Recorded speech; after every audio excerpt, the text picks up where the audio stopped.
nahuli na ang isa sa mga sospek na pumatay sa magkakaanak sa San Jose del Monte, Bulacan.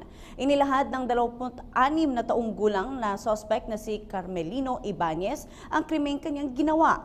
Umamin din ito na lango siya sa alak at ipinagbabawal na gamot. Ang karagdagang detalye alamin natin mula sa ating kasamang si Jervis Manahan. Jervis? Yes, Princess, nahuli na ng PNP kagabi ang suspect sa pagpatay sa 5 magkakaanak sa San Jose del Monte sa Bulacan. Kinilala siya na si Carmelino Ibanez, 26 na taong gulang lamang. Ayon sa PNP ay lasing at nakasyabu si Ibanez nang mangyari ang insidente. Nakikipag-inuman daw ang suspect sa dalawa niyang mga kaibigan at gumamit pa ng shabu. Nang pauwi na daw siya ay parang may bumulong sa kanya na pasukin ang bahay ng mga biktima sa Northridge Village sa Bulacan. Nakakandado daw ang harap na pintuan kaya lumipat siya sa likod at madaling nabuksan ang backdoor ng bahay. Una daw na pinagsasaksak ng suspect ang natutulog lamang na lola na si Oring. Nagtamo si Oring ng 32 saksak. Pagkatapos patayin ay saka daw niya ginahasa ang matanda. Habang nangyayari ito ay lumabas naman ng kwarto ang nanay na si Estrella Carlos. Tinangka pa daw ni Carlos na lumabas ng bahay para sana tumakas o humingi ng saklolo, pero sinundan siya ng suspect. Pinagsasaksak naman si Carlos ng 45 beses at nang patay na ay saka din ginahasa. Pinatay din ng suspect ang 3 anak ni Carlos na lahat ay mga bata pa. Nagtamo naman ng 5 hanggang 19 na saksak ang mga anak. Nang matapos ang krimen ay may isang lalaking dumaan sa bahay at nakakita sa duguang kamay ng suspect.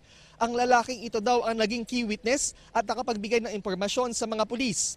Nalaman lamang ang insidente matapos umuwi ang asawa ni Estrella na si Dexter Carlos mula sa night shift sa kanyang trabaho sa isang bangko sa Makati. Magkapit-bahay lamang ang suspect at ang biktima at 2 bahay lamang daw ang pagitan ng mga bahay nila. Nagpapaigib ng tubig si Estrella sa mga kapitbahay kaya magkakilala talaga ang suspect at ang mga biktima. Sinabi naman ng suspect na wala siyang pagnanasa kay Estrella Carlos. Sa ngayon ay iniimbestigahan pa din yung 5 pang persons of interest dito. Kasama na diyan ang mga kainuman ng suspect at ang mga tricycle driver. Tinitingnan pa ang anggulo kung mag-isa nga lang ba ang suspect nang mangyari ang insidente.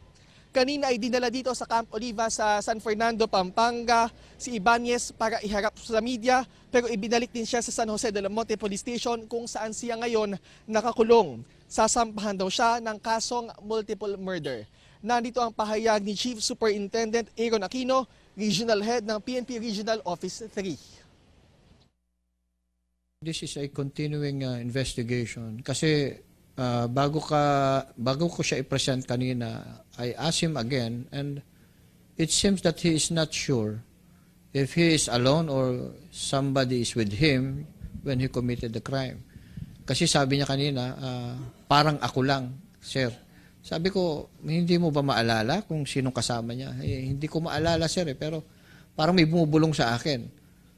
Is that one of your friends? Hindi niya rin daw alam. So, yung nagipag-drinking spree sila, tatlo sila eh. Yung kasama niya, si Ingo, alias Ingo, and alias Tony. Yung alias Tony ang nag-score ng shabu. So these persons are still our persons of interest, and again, this will be a continuing investigation. Hindi kami hihinto, hindi kami bibitaw sa pag-iimbestiga.